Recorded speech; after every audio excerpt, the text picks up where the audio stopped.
अमेरिकी राष्ट्रपति Donald Trump अपने दूसरी पारी में बहुत ही आक्रामक दिख रहे हैं। वो चाहते हैं विश्व में उनका वर्चस्व रहे और लोग उनकी बातों का अनुसरण करें, उनको माने।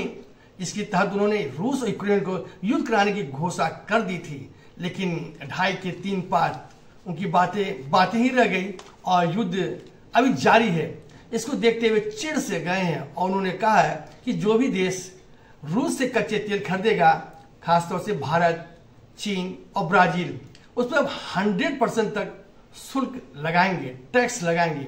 ये उनकी धमकी है। हालांकि भारतीय जनता को इससे थोड़ा सा भी डरना नहीं चाहिए, क्योंकि ये लगातार कई वादे किए हैं, कई घोषणाएं की हैं, कई टैक्स लगाए हैं, लेकिन असफलता को देख करके उनको बैकफुट पे आना पड़ा है।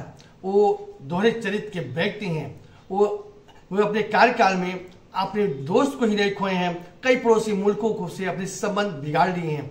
अब अमेरिका में वो बात नहीं रही कि उनके एक आह्वान पे कोई भी देश कुछ भी करने को तैयार है।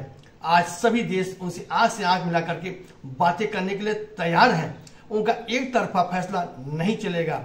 भारत और पाकिस्तान के बीच में युद्ध में किस तरह से उनका दोहरा चरित्र निखर के आया था, पूरा विश्व जाना।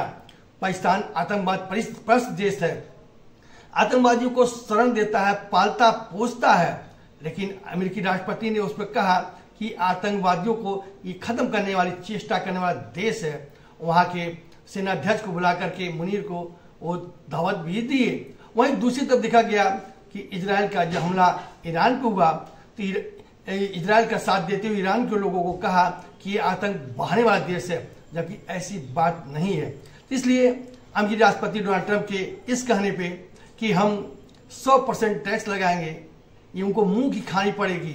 वो अपने आप को शर्मिंदा होना पड़ेगा, क्योंकि वह जो कहते हैं बिना सोचे समझे कहते हैं, इसका दुष्परिणाम उनके ऊपर ही पड़ता है। धन्यवाद। मैं मस्ताना, गोरखपुर से।